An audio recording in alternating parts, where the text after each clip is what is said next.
Welcome, friends. This is our Wednesday meditation and talk, and we're being webcasted on my Facebook and YouTube pages and IMCWs as well. We begin each week with a meditation, and you might start by finding a posture that supports you. The qualities of a good sitting posture are that you're upright, so there's a quality of being alert and awake, and also at ease, relaxed.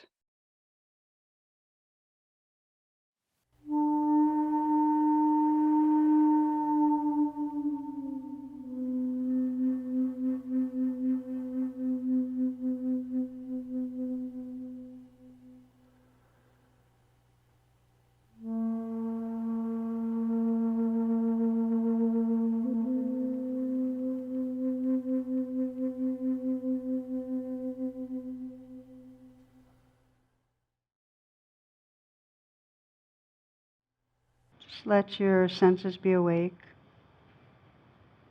You might feel the movement of the breath. And feel the breath in the heart area so that you begin to let the attention collect in the heart area. Just feeling the experience of your heart right now.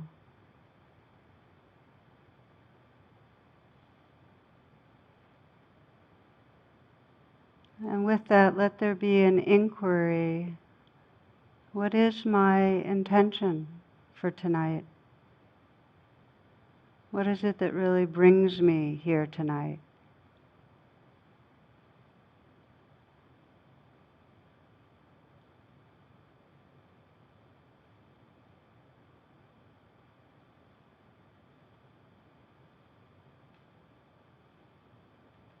In that inquiry, just a sense to what feels most sincere in you, what really matters.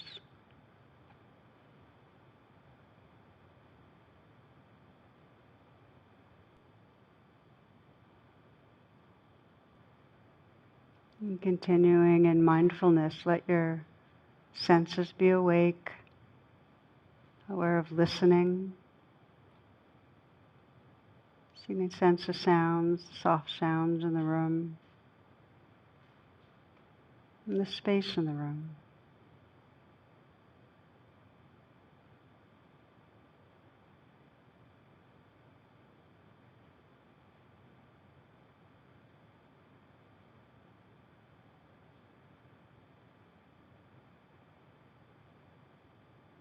With that same receptivity, widening and hearing perhaps the more distant sounds.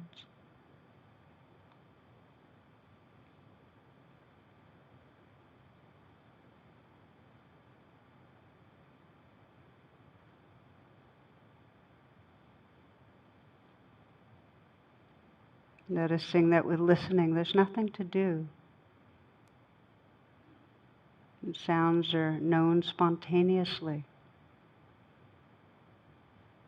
by awareness.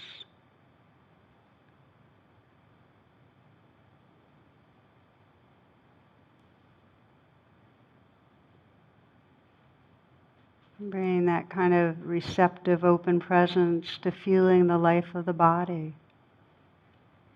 You might feel the area around the eyes and the brow, and just soften a little. Let the brow be smooth. And then receptive to the sensations that are there.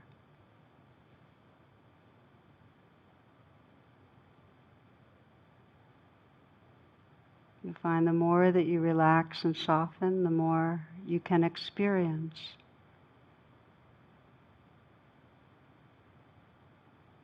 Let the jaw be unhinged, relaxing the mouth, relaxing right to the root of the tongue.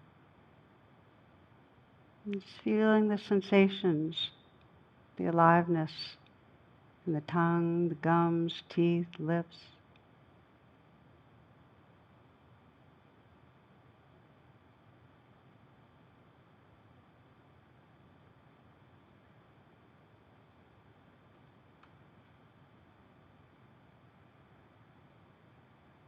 You might imagine the throat filling the neck area and just opening to the aliveness and sensation there.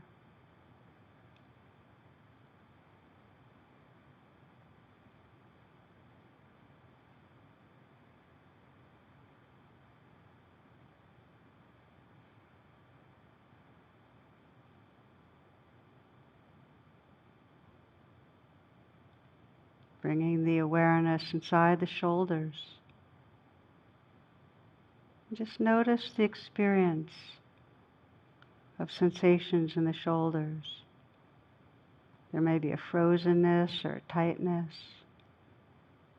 tension, movement. Just let what's there unfold itself in awareness. Float in awareness.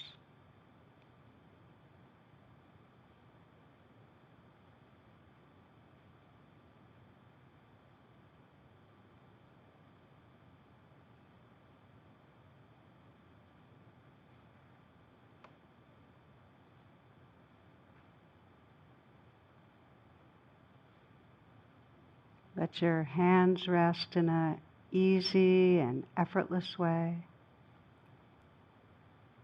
And softening the hands.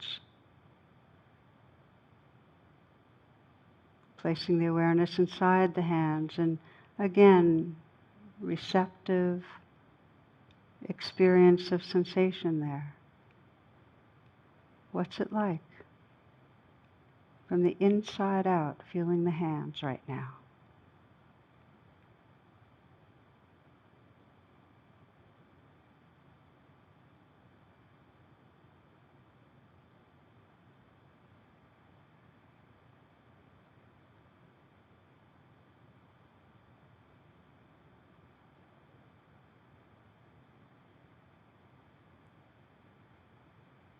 Let there be an openness to the chest, and feeling the heart from the inside out, as if you could place your entire awareness in the heart area. And again, letting the aliveness that's there float, unfold, sometimes untangle in awareness.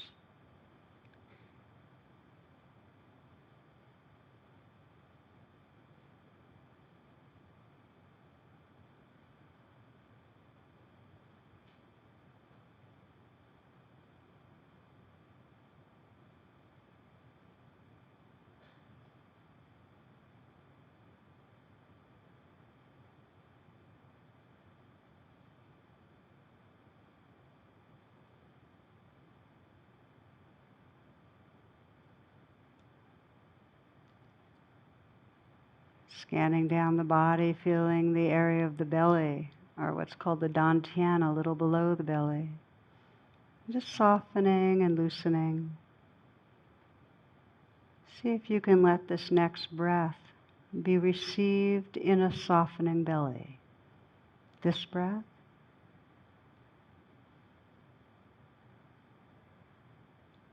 And now this one.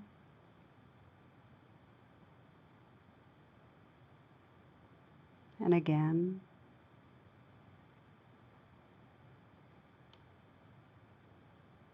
Letting the awareness fill the whole stomach and abdominal area. Feeling from the inside out the play of aliveness.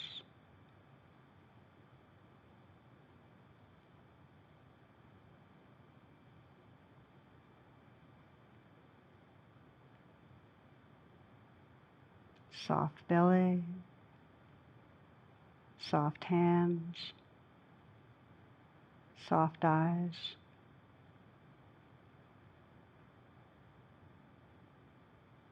Growing presence in the body.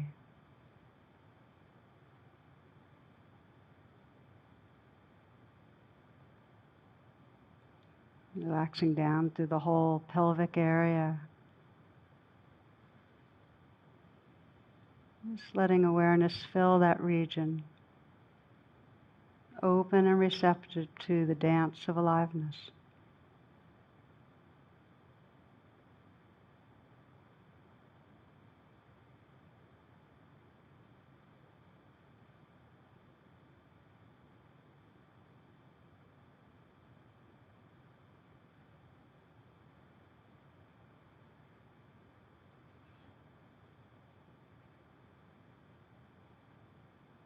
Letting awareness scan down through the legs.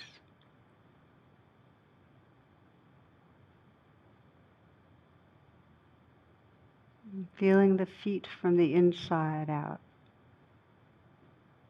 Again, that play of tingling and vibrating and aliveness that's there.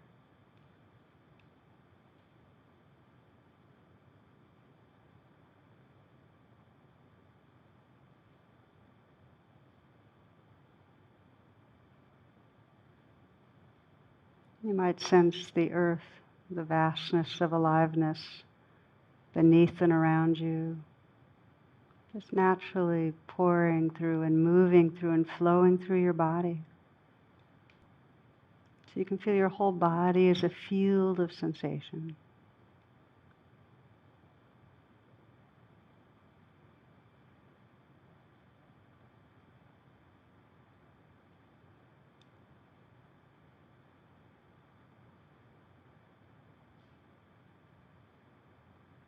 Fully opening to the aliveness, not resisting or opposing anything. So you're really letting life live through you.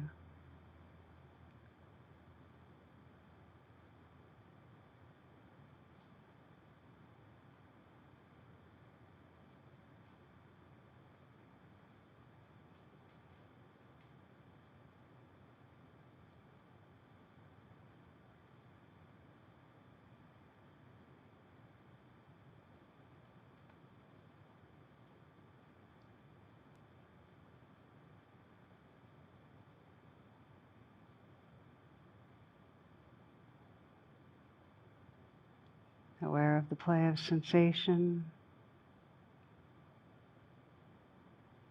aware of the symphony of sound.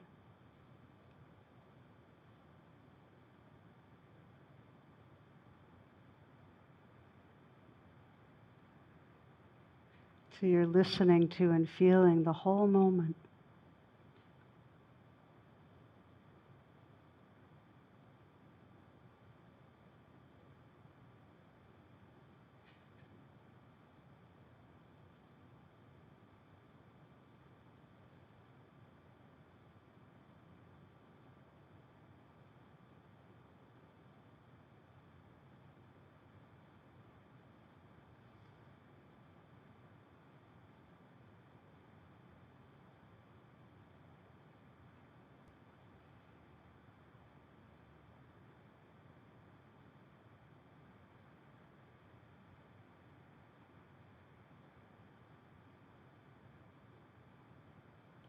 Continuing to be aware in the foreground of this play of aliveness, sounds,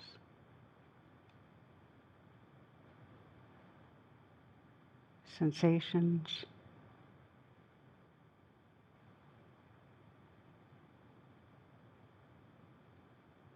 And aware in the background of the presence that's receiving, perceiving, witnessing all that's happening.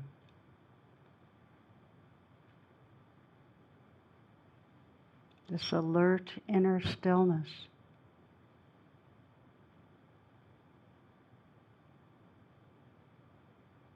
That's the most subjective truth of what we are.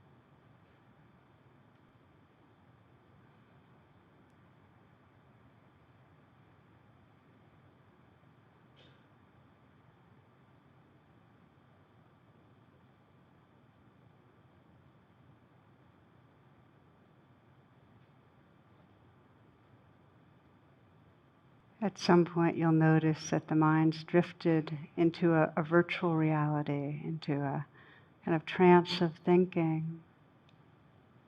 And you might consider that an opportunity to practice homecoming, to get the knack of coming back, being here again.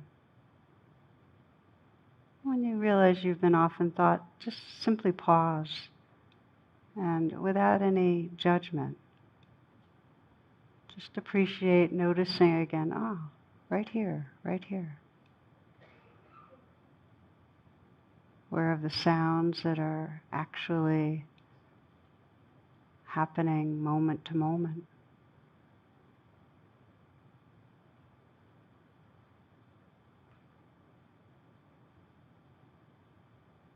Aware of the sensations or feelings or emotions that are here.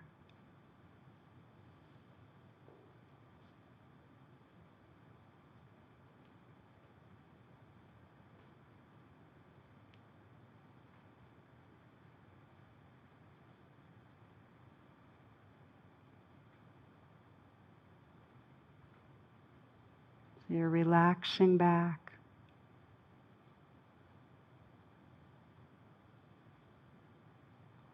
Opening to this moment-to-moment flow of experience.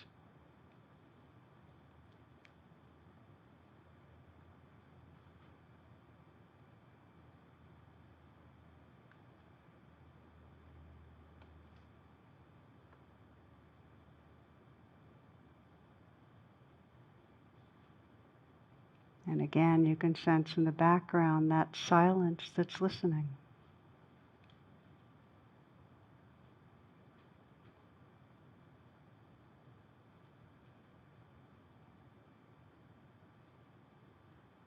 The stillness out of which all this aliveness is pouring forth.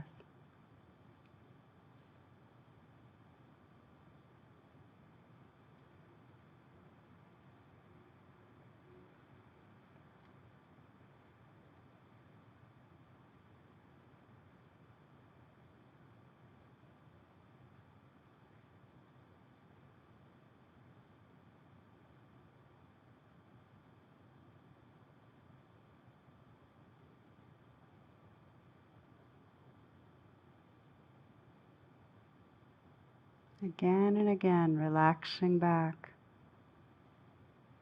into presence. And letting this life live through you.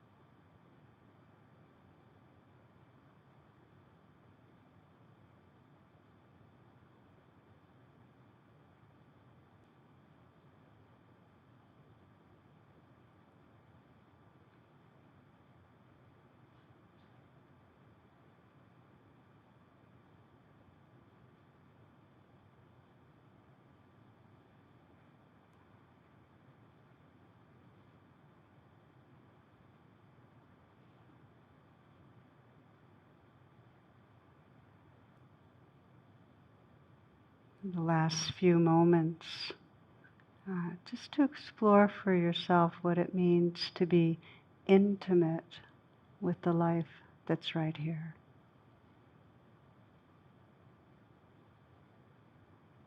Connected to, tender with, awake to, open to this moment-to-moment flow.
Bringing yourself back from the formal practice, letting your senses be awake, perhaps moving around if you'd like. As you do, I'll make some announcements for this upcoming week before we begin the talk. I invite you each week to my website, tarabrach.com, for virtual offerings, and to check out imcw.org for our live stream offerings made available by our local DC area teachers. Our Affinity Sangha offerings for this week from IMCW are women, seniors, Asian and Pacific Islanders, and living mindfully with illness together. At the close of the talk, you're invited to join in for a mindful dialogue. The call-in information is tarabrach.com/class, and it's a chance to deepen your sense of community and also maybe deepen and widen your understanding of the teachings and the practices. I also mention each week Dana, which is the Pali word for generosity. And in that tradition and how we do things here, the teachings, the meditations, the talks are offered freely. And your donations make a really big difference in being able to do that. So whether you offer $10, which is average, offer nothing because you can't afford it, or something smaller or more, it's a heart practice, and know that whatever you put out is appreciated. Links can be found in the description. Okay, friends, now for this week's talk.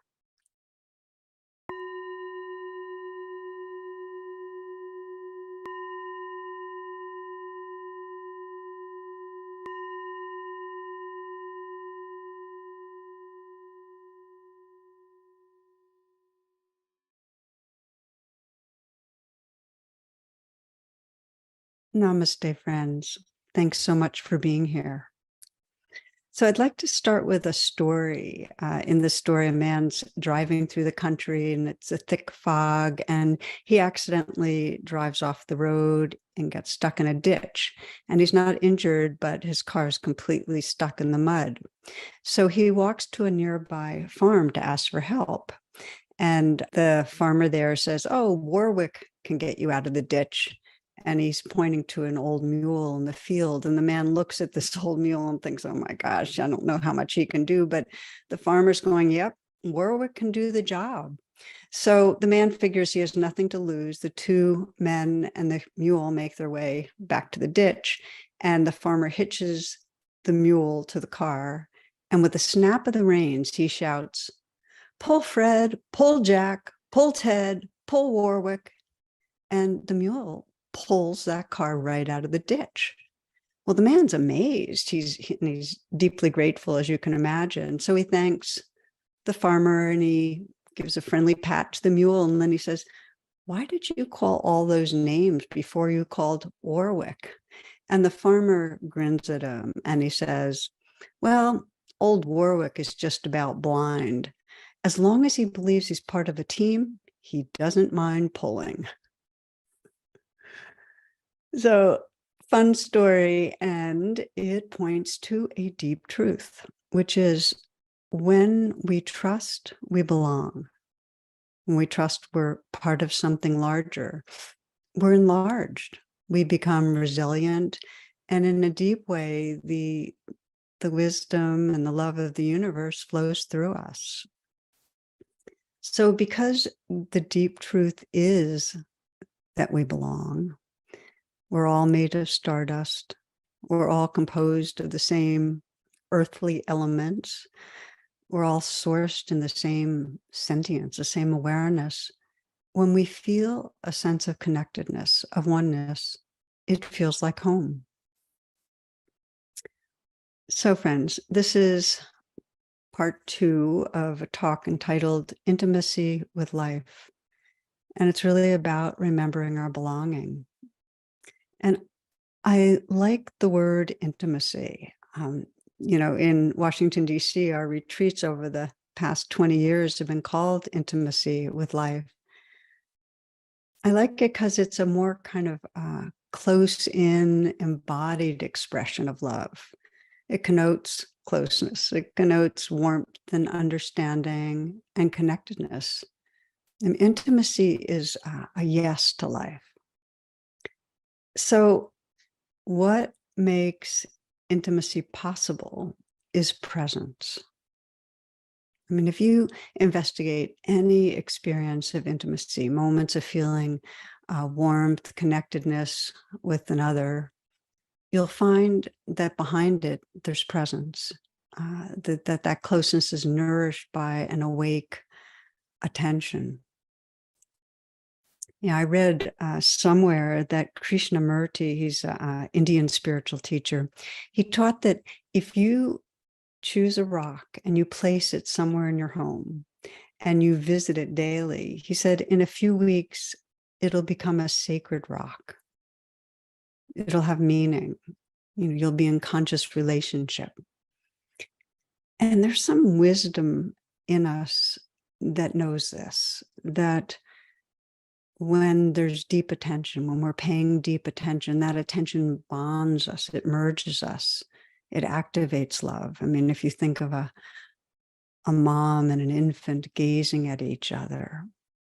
So I often think about so many of us with pets that maybe you have a dog and you might like all dogs, but your dog there's some specialness because you have poured in so many moments of attention to the particulars of this life form.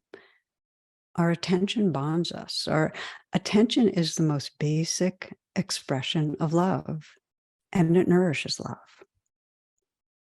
Okay, so friends, here's what we'll be focusing on, which is 2 pathways of deepening presence and attention in relating both inwardly and with others. And the 2 pathways are learning to listen to understand.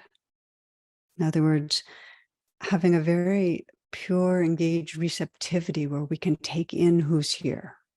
Okay.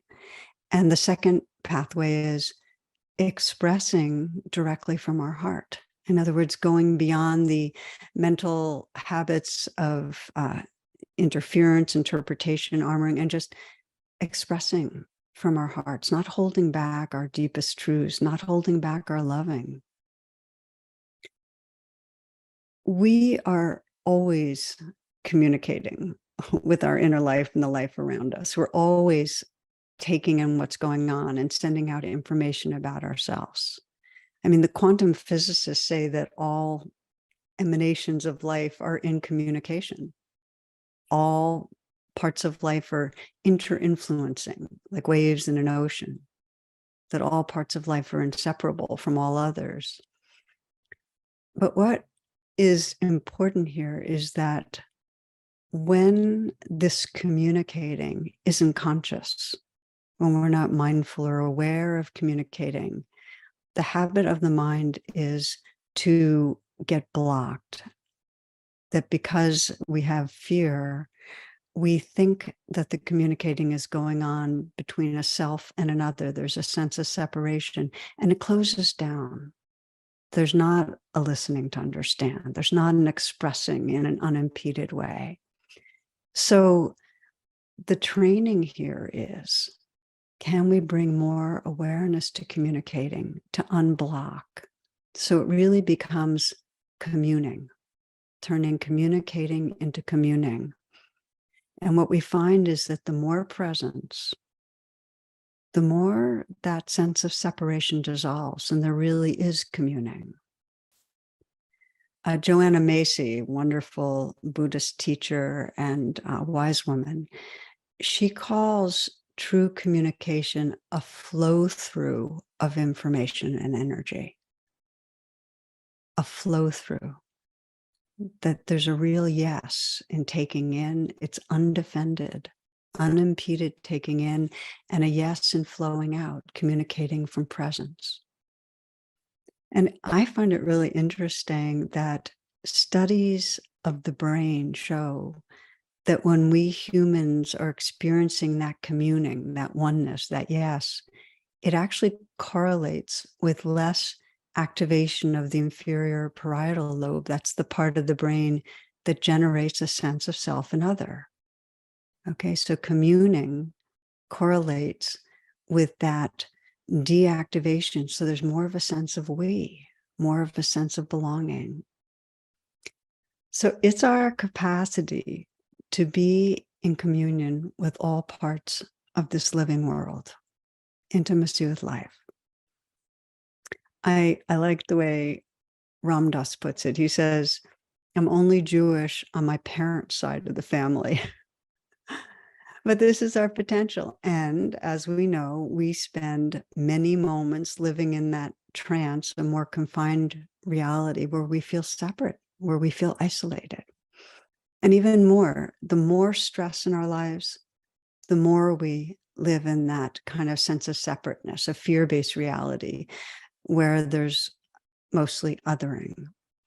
And that's the mark of today's world. It's bad othering. Our society is filled with so much violence and dividedness and anxiety that these times we're in are not conducive to that flow through of true intimacy, where there's open, undefended listening and sharing from the heart. So instead of that yes, that flow through, we're protecting ourselves. We're protecting ourselves from fake news, from a sense of malevolent forces stealing our information, from we're protecting against dangerous, bad others. I read somewhere one man wrote this. He said, my wife asked me why I spoke so softly in the house. I said I was afraid Mark Zuckerberg, the CEO of Meta and Facebook, I was afraid Mark Zuckerberg was listening. She laughed. I laughed. Alexa laughed. Siri laughed. When we're stressed, when we're mistrustful, we take refuge in a mostly mental and virtual world. I mean, just consider how much we're relating through screens, not an energetic connecting, not a flow through. The perception is of self in here and a world of objects out there. And in this mental world, the heart's armored. I mean, true intimacy gets blocked. Okay, so I want to share a verse from Zen Master Ikkyu. He's a poet, and he writes this, because this always resonates for me, this pointing of the way from head back to heart. He says, every day, priests minutely examine the Dharma and endlessly chant complicated sutras. Before doing that, though, they should learn how to read the love letters sent by the wind and rain, the snow and moon.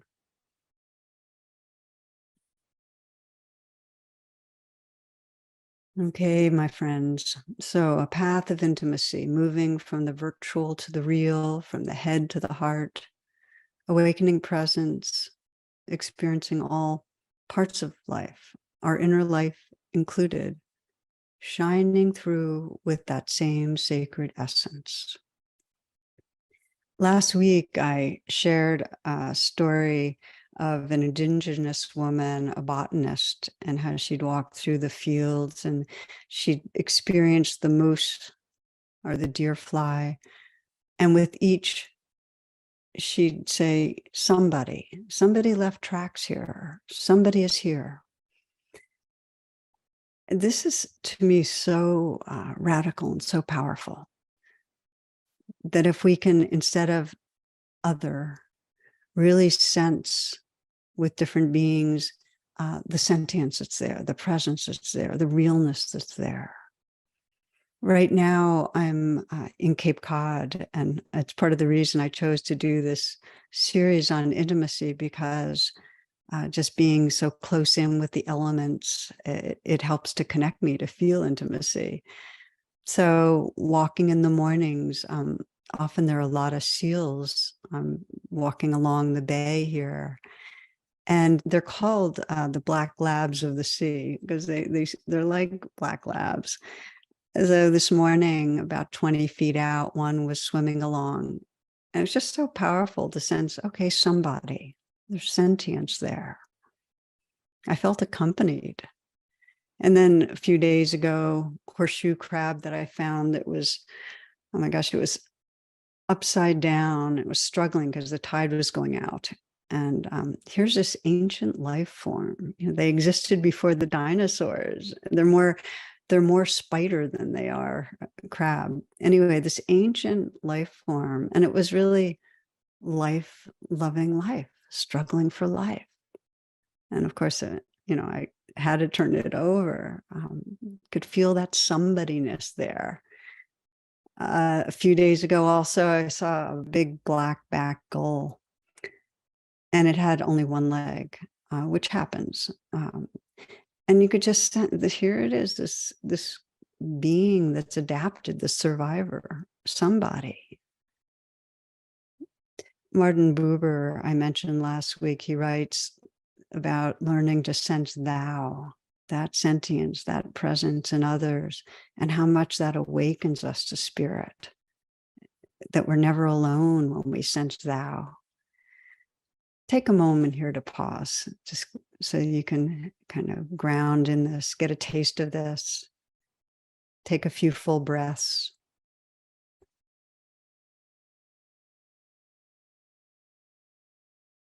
Invite you to reflect somebody close in, somebody who's dear to you, human, non-human. Just bring that being to mind. And take some moments to pay attention to their goodness, to their sentience. Sensing that somebody, some awareness is living through this being. You might even mentally whisper the word thou, sensing that honoring of that sentience, thou.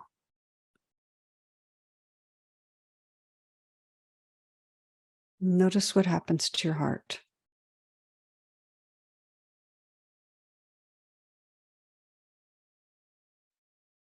Attention is the most basic expression of love. Sense the connection. Thomas Merton writes, life is this simple. We're living in a world that is absolutely transparent and the divine is shining through it all the time. This is not just a nice story or a fable. It is true.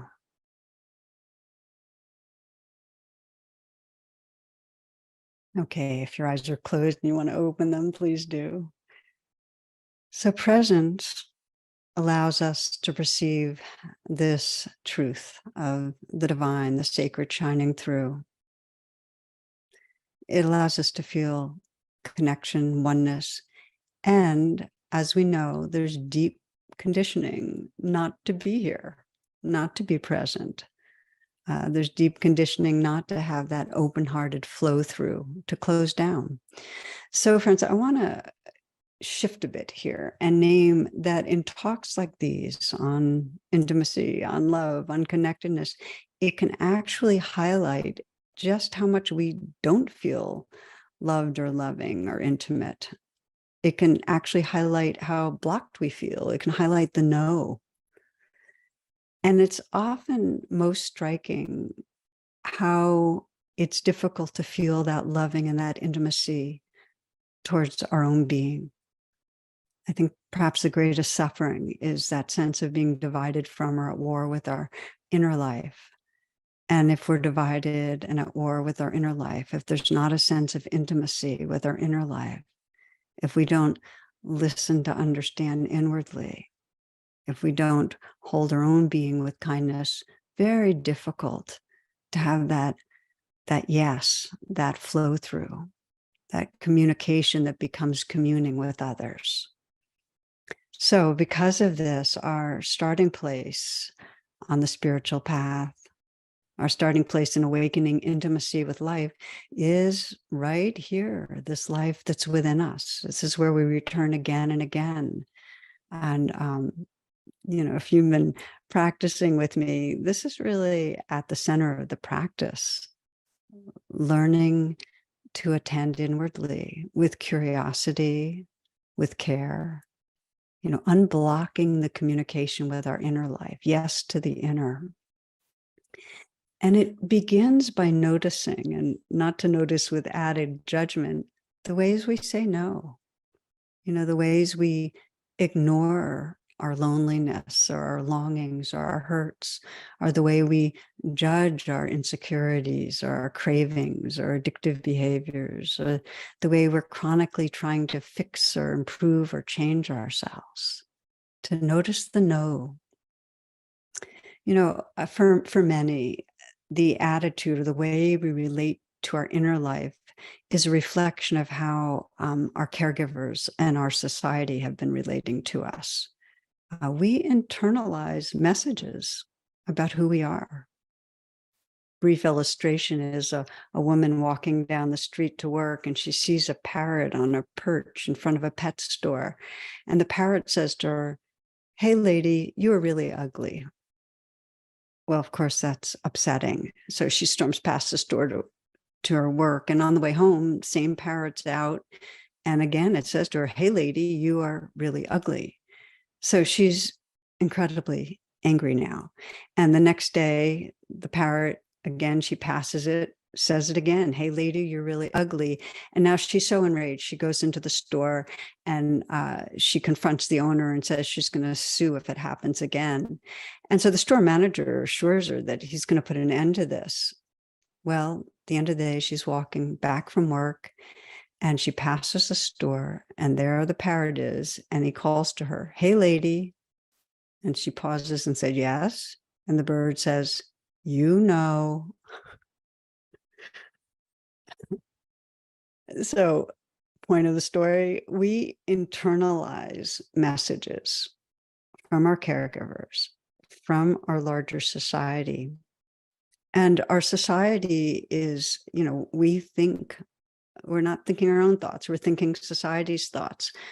Our societies all have caste systems. Since this, just the kind of ranking of value of humans and also non-humans. And our sense of value is deeply impacted by our social location.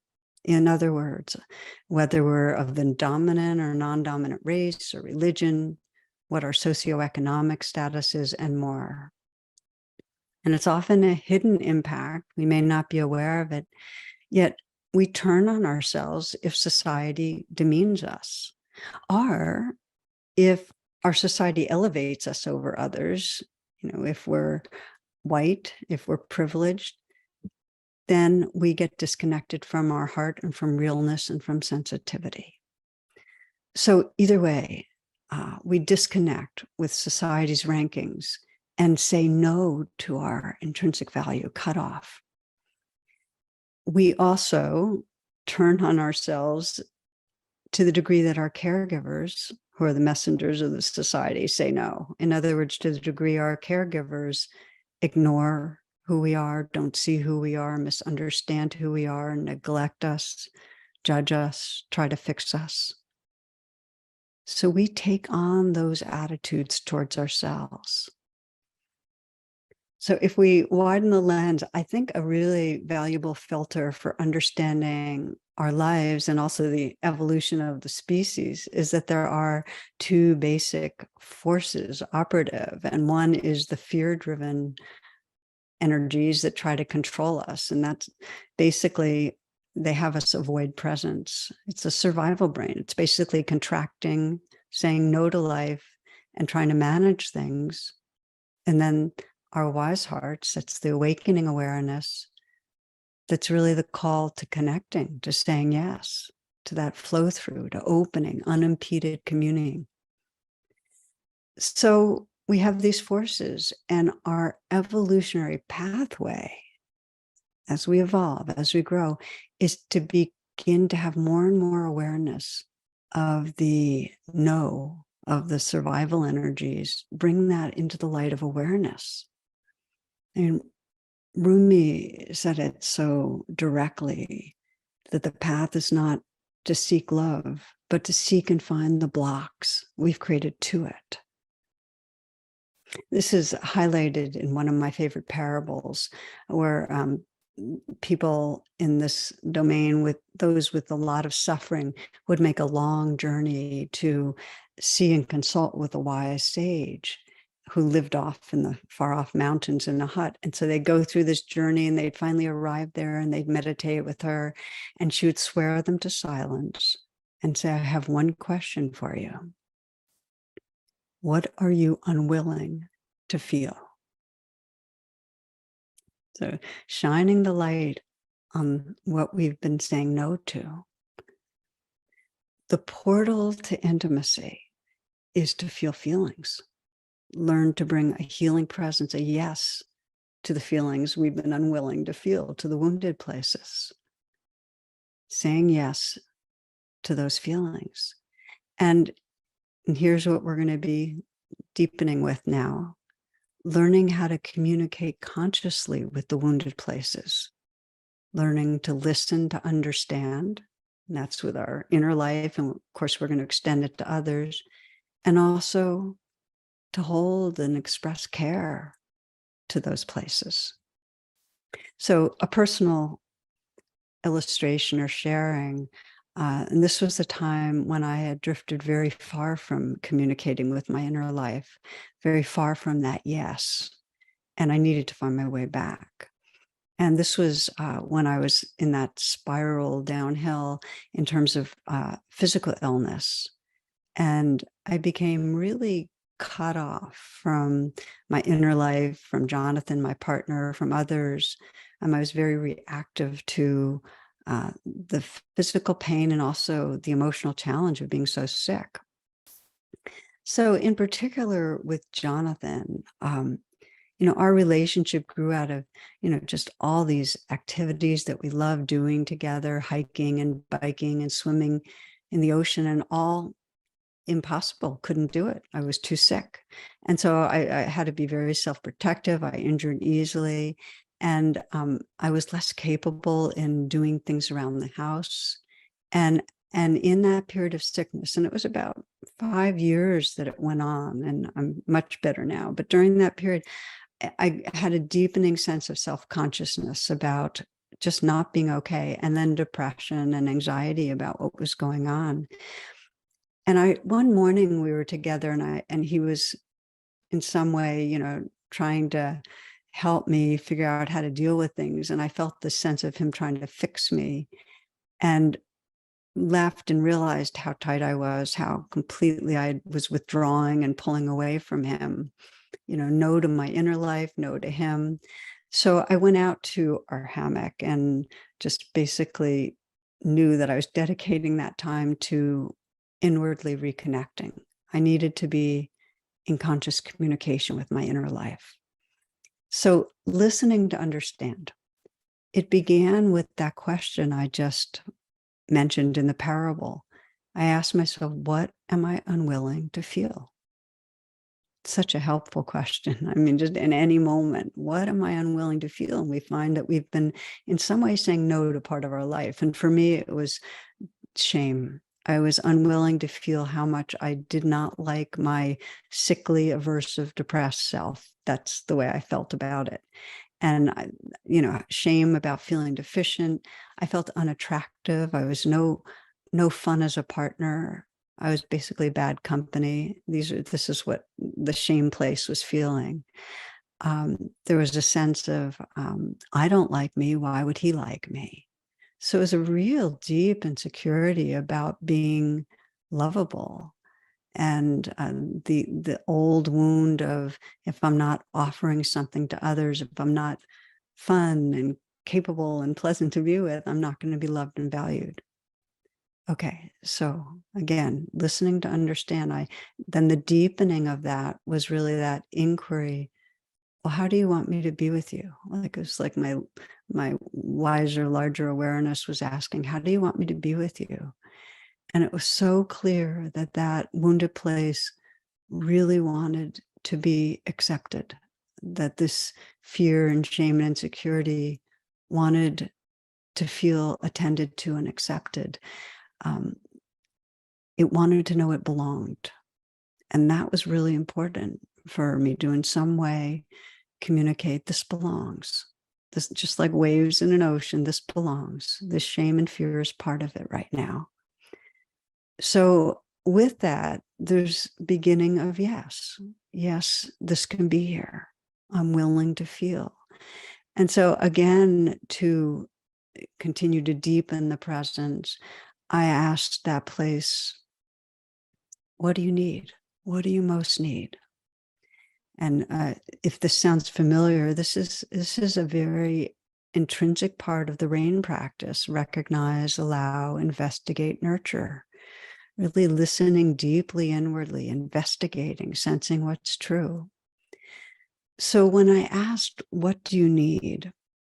That place in me said, please love me. It just said, please love me. and just taking that in it was kind of like a heartbreaking open feeling. Again, the yes is growing because I'm paying attention. The flow through is happening. So I imagined and felt that sense of tenderness and light washing through the wounded place. And this is where the expressing from the heart, speaking from the heart, I put my hand on my heart and just offered the words that I've always found so powerful. This is from an Indian master I studied with, not when he was alive, Punjaji. He says, love is always loving you. So I just put my hand on my heart, and the response to please love me was, love is always loving you. And I have my hand on my heart right now. I don't know if you can see it, but I'm sharing this with you because it's so powerful, this process of communicating inwardly, just gradually building that yes with presence, asking, what am I unwilling to feel? How do you want me to be with you? What do you need? Listening to understand. It wasn't mental, it was real physically feeling the place inside me that was hurting, opening to it, accepting it. And then with that, please love me, that sense of love is always loving you, offering that care. And the experience was going from communicating with that place to a sense of communion, to a sense of this flow through where there was no separate wounded place. It was like I was the ocean and these were waves that were moving through me, and there was intimacy with the waves. The vulnerability's there, and it was kind of floating in that awareness, that light, that tenderness. So I share this with you because I was enlarged. There was not so much identification anymore with that narrative of being a deficient, sickly, unlovable person. More, there was a sense of that presence, that light, that love that was holding the vulnerable places. So later that day, that kind of a shift, it allowed me to be able to communicate with Jonathan. And, I could, again, and here's where the listening to understand and expressing truth came into relationship, because I could express my vulnerability, the realness of what I'd been feeling. He could express the kind of helplessness and fear he was experiencing. We could both also express and sense the loving that was there, that sense of thou, the sentience behind all of it. So that flow through that I first had to establish with myself of communicating then could extend to my relationship with him.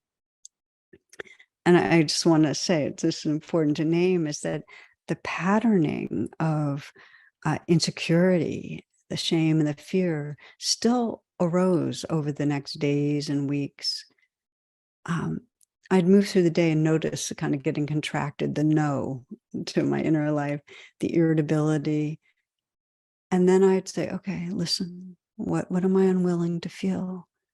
And then again, it would come to that expressing love is always loving you, that healing. So there's huge power in communicating consciously with our inner life, to unblock, to move from no to yes. And it's important to say, I couldn't start with a full yes. I couldn't just realize, oh, I'm stuck. Okay, love is always loving you. I couldn't jump to that. Just as in relating to others, if you think of cultivating an intimate relationship with another, it's a deepening experience of saying yes to each other, but it's gradual. First we start in some way sending messages that we're safe. I'm not going to threaten you. There's some acceptance going on. And then we, start getting to know each other by asking questions and listening to understand, and deepening presence and yes with that way. And then as it unfolds, there becomes more and more of a flow through where we really are offering presence and sensing that communing. So with our inner life, we need this pathway of befriending, of communicating, and it makes it possible then to get close with others in the same way. Okay, let's pause here. Let's do a brief reflection on getting more intimate with our inner life. And I invite you, because this is brief, to explore it more on your own. But for now, if you can, just to take a moment to pause.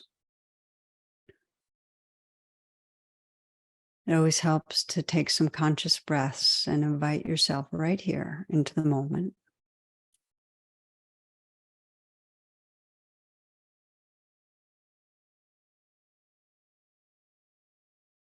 And you might scan your life and bring to mind a relationship that matters to you, where you might be feeling some distance, some emotional reactivity. Not where there's trauma, hate, rage, but just some distance. Maybe irritation, judgment, some hurt, some defendedness.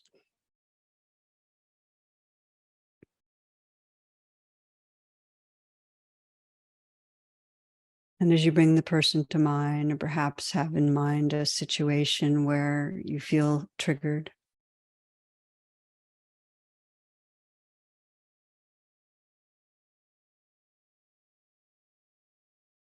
turn the attention towards your inner life and begin to communicate, asking yourself, well, what am I unwilling to feel?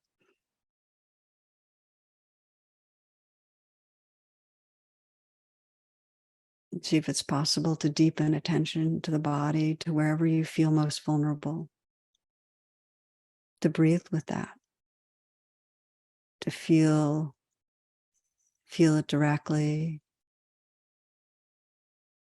feeling in and through the experience. So you're beginning to communicate inwardly and say yes to what's here, to unblock, to open.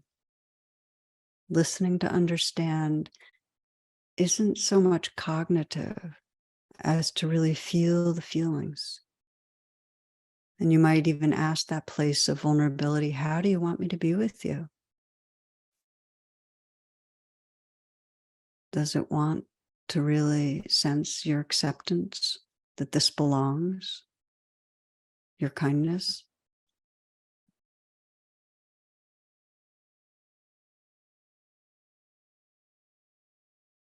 Let the intention be yes, yes to what's inside. Not yes to your interpretation of what's going on with another person, but yes to the vulnerability. Be curious. Communicating that turns to communion has a curiosity to it. You might ask that place in you, what do you need? And listen.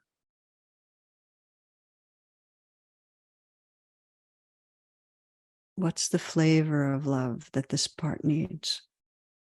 You might explore putting your hand on your heart and communicating inwardly from your spiritual heart to your human heart.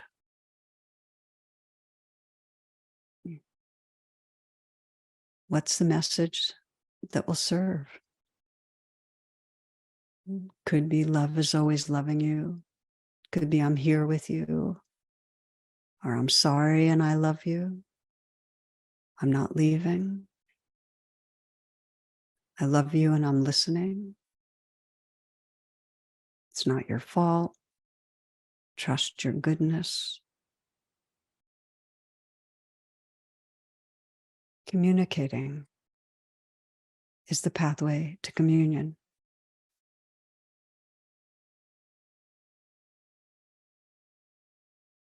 Sense that vulnerable place taking in the message.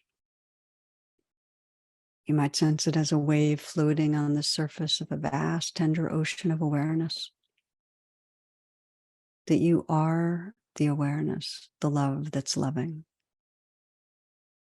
capable of being intimate with all waves.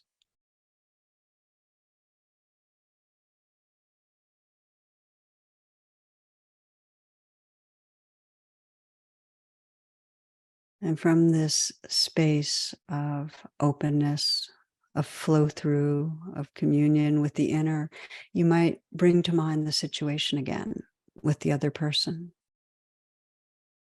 And just sense possibility that there are new choices in how to communicate.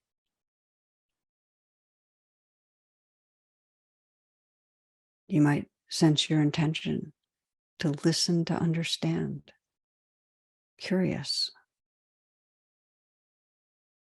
open, receptive, and to speak from the heart.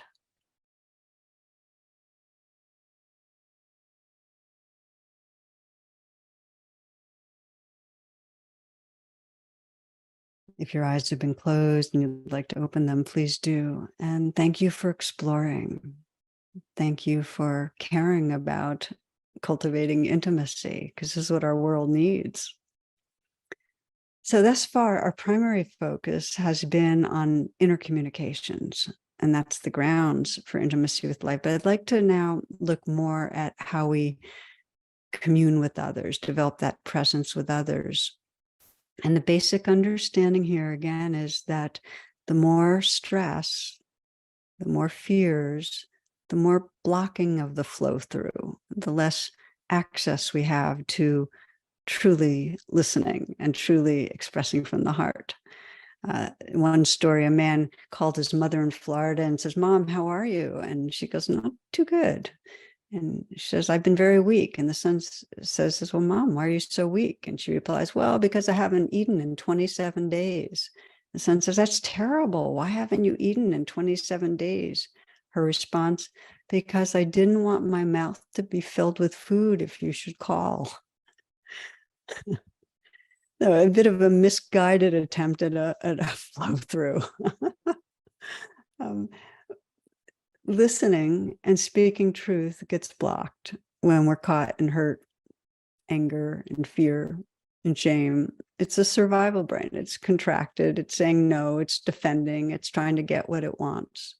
And you can see this hijacking in another story that I sometimes share of a woman in a job interview, and the interviewer is asking, "Well, tell me, what do you think your biggest character defect would be?" And she responds, "Honesty." And he goes, "Honesty? I wouldn't consider honesty a defect." And her reply, "I don't care what the hell you think." Again, not a flow through. When we're not present, when stress is contracting us, it blocks communication with our inner life.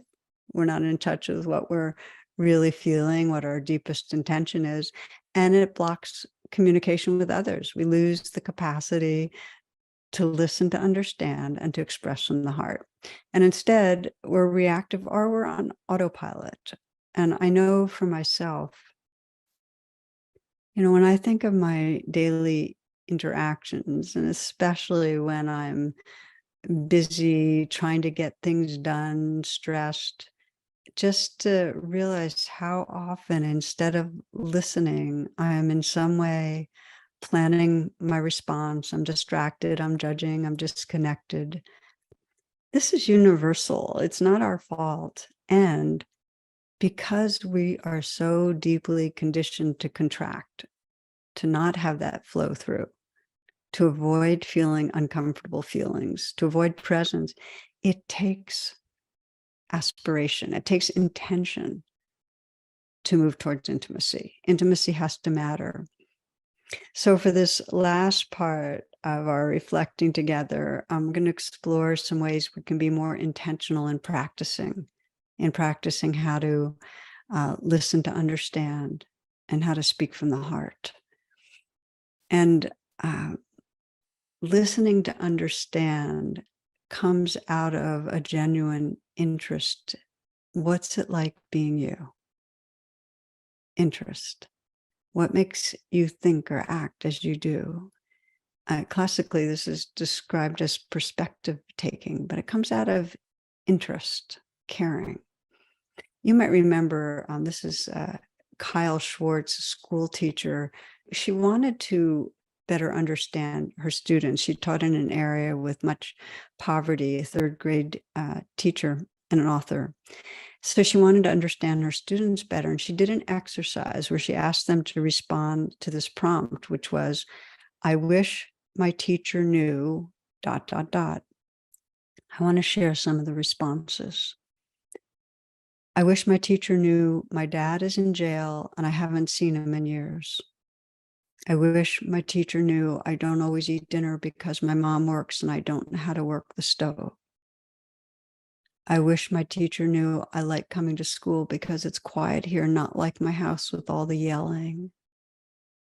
I wish my teacher knew my dad died this year and I feel more alone and disconnected from my peers than ever before. I wish my teacher knew I have ADHD and I'm different from everyone else. I wish my teacher knew that I got bullied on the bus. It made me feel sad. I wish my teacher knew how much I miss my dad because he got deported to Mexico when I was 3 years old and I haven't seen him in 6 years. These are real humans, young beings wanting someone to know, to understand, to care. Everyone is struggling hard. And, we think we know others. We don't know really. So cultivating intimacy begins with wondering and inwardly asking, what's it like being you? Or maybe outwardly like this teacher asking. And to be open to being touched. That's the yes, that's the flow through. Mark Nepo writes this, to listen is to lean in softly with a willingness to be changed by what we hear. So receptive listening presence, for me, this is a life practice, to be with somebody, to be with myself, and to truly say, okay, listening, wide open. And to know that I'll keep getting distracted. And so like any meditation, there's going to be having to come back, like using my body and my breath as a way to come back and say, okay, just listening, open. Again, Mark Nepo, softly with a willingness to be changed by what we hear. So this is one of the blessings, when we can cultivate that receptive listening presence, we get the blessing of communing. And you might just pause here for a moment, a brief reflection, and bring to mind somebody in your life who's having a hard time.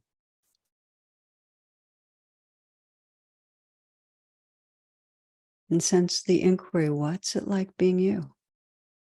Just asking that to yourself. What's it like when you think of that person? What's it like being you? Where does it hurt? And then listen, just take in whatever comes with the receptivity of yes, open and curious.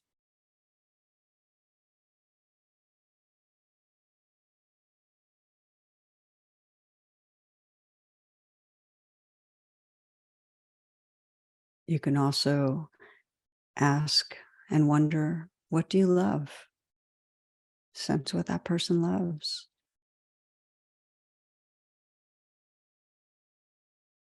Sense them as life, loving life. Sense their urge towards more aliveness and love.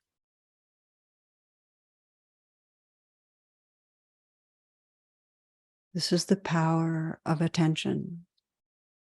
Attention is the deepest expression of love, and it nourishes love. Okay, so there's listening. And if your eyes are closed again, to open them if you'd like. There's listening to understand. And then the other element of engaged presence, speaking from the heart, which requires connecting with the heart, being in touch with ourselves, and then not holding back what we say. And out of fear, and I express this in sharing my story, we hold back our insecurities and our vulnerabilities. We're afraid if we let other people know, we'll be rejected. So we withhold that. But I want to name something else here, which is we also hold back our love.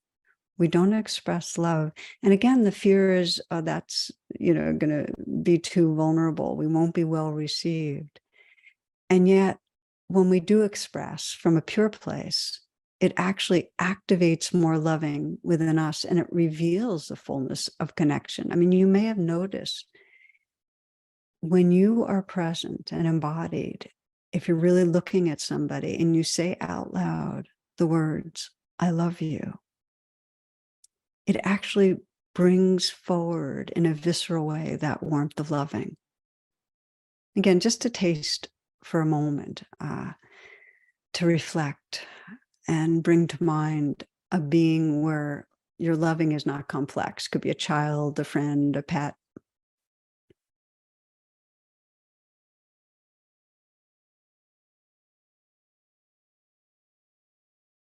And as we did earlier, as you bring that being to mind, see their eyes, how they express who they are, sense them loving you, letting in their love, letting in their goodness.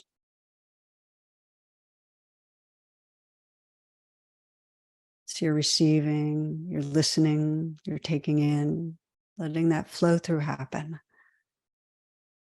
And then this intrinsic part of the flow through is expressing, and just sense looking at them in their eyes, embodied, feeling your heart and saying their name and saying, I love you.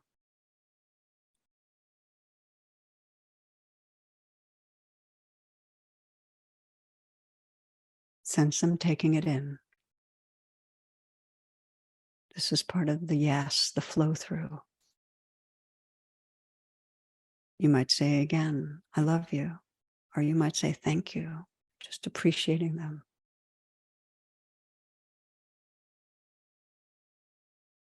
And sense what happens in your body, your heart, the sense of your being.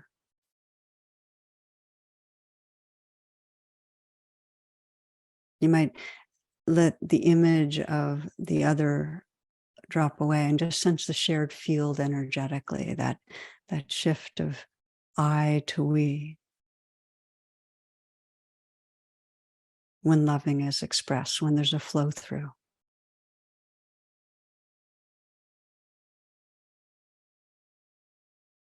Communicating consciously becomes communion. Okay. So there's a book called Evolving Toward Peace. It's written by Jalaja Bonheim, and it describes peacemaking circles.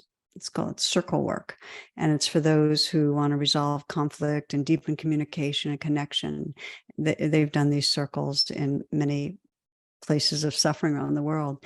And the basic practices are just what we're exploring: listening to understand, communicating care, and through that, having that kind of communing, that I to we. And I want to share with you about one circle that was held after the 1990s Yugoslav war. It was a circle of 6 Serbian people and 6 Bosnian. And they were meeting regularly to kind of heal the wounds of that horrible war. And in one session, a Bosnian woman named Medina was very triggered and expressing her rage at having been raped by Serbs in order to avoid having her children killed. Terrible situation. And after she expressed her upset, the facilitator requested that others take in what she said. In other words, listen to understand, and then express their care, their sorrow that this happened, speak from their heart.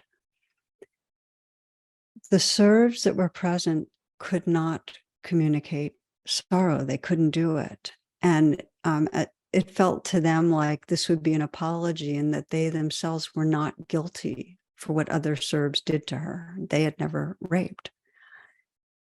So I want to step back here and make a comment, which is a common block to listening, to understand. The way we get blocked is if we feel in some way blamed, or that we're being blamed by others, or we're blaming ourselves. There's a block. We feel a sense of having to defend ourselves. We don't want to feel bad. So we avoid that vulnerability. And that, of course, deepens separation because we're not really able to take in just the realness of, okay, somebody's suffering. And you can see this a lot in the United States in particular, where white people, many, are not letting in the reality and the horror of generations and continuing violation of Black people, and not able to really feel and express sorrow, not wanting that personal sense of I'm bad. So instead, there's a kind of aggressing, a fighting to have the truths of history erased, not taught in schools, fighting the kind of reparations that might bring healing. Our fear of feeling bad closes down the pathway to communing. So back to this story, because it shows another possibility of what can happen if even one or a few people start in the mode of listening to understand, willingness to feel, and speaking from the heart. So the person in this group who did it was a Serb woman, Dejana. And I want to kind of read to you a bit of how Dalal Jabanim writes about this. She's describing Dejana in the group, and she says, drawing her shawl across her shoulders, Dejana slowly walked across the circle and sat down in front of Medina. Then she took Medina's hands in her own and very gently, very tenderly said, Medina, I believe you. I believe you completely. And tears streamed down both women's faces as they looked into one another's eyes. Convinced of Dejana's sincerity, Medina nodded wordlessly. This was the flow through. It was unblocked. This was yes. They really saw each other in that moment, and everyone felt it. The room was totally silent. Those present felt that something sacred was happening, something vast and liberating and holy.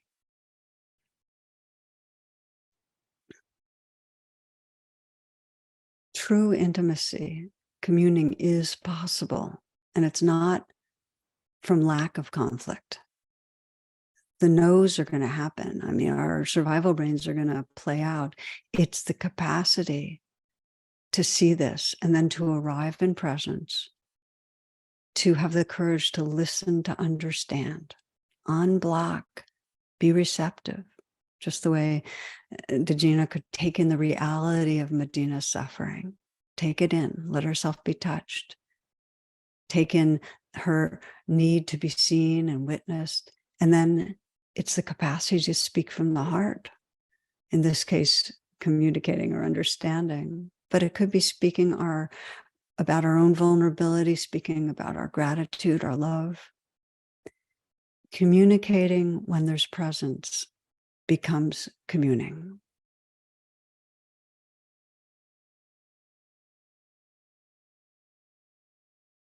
Friends, we are often so distant from one another, so cut off from the inner life And our world it's just so painfully divided. This exploration is really pointing to the reality we can bring healing. We can foster reconnecting. We can evolve toward peace as each of us dedicates to awakening presence in relating, awakening presence in our relating, and listening to understand and speaking from the heart. These are life practices that radically shift what's going on, that allow us to commune. I mean, you might sense right now, who might you practice listening more deeply with?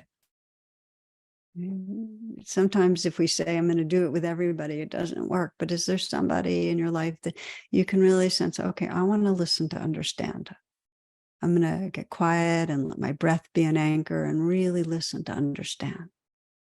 And who might you play that edge with and explore being more real, expressing vulnerability, expressing love? So we started with that kind of silly story of old Warwick, the mule. You know, you might feel that you're practicing alone. Please know there are many, many, many of us, countless beings who are committed to awakening our hearts, and that we're in this together. That our larger society, our personal relationships, our moments, in all of these, we can discover the intimacy that we long for. We can awaken to the truth of our belonging. So we'll close in a very simple way with a short reflection. As we've been doing, take a few full breaths.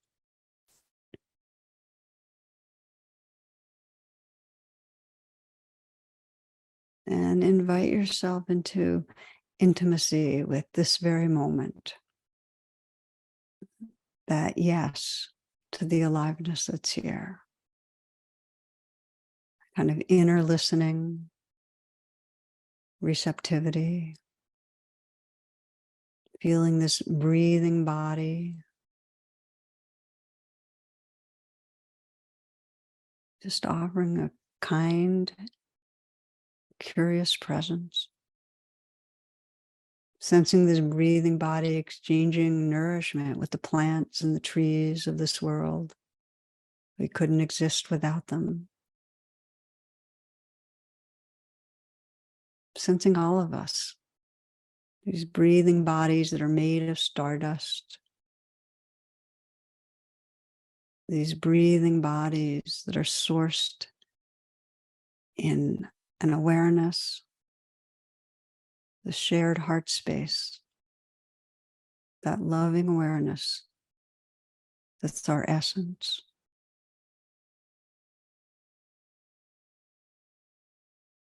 Yehiel Gibran writes, cover me with soft earth, and let each handful be mixed with seeds of jasmine, lilies, and myrtle. And when they grow above me and thrive on my body's element, they will breathe the fragrance of my heart into space.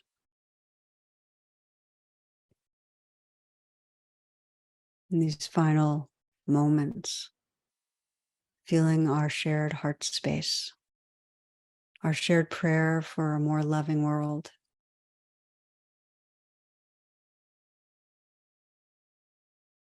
Feeling that prayer ripple out.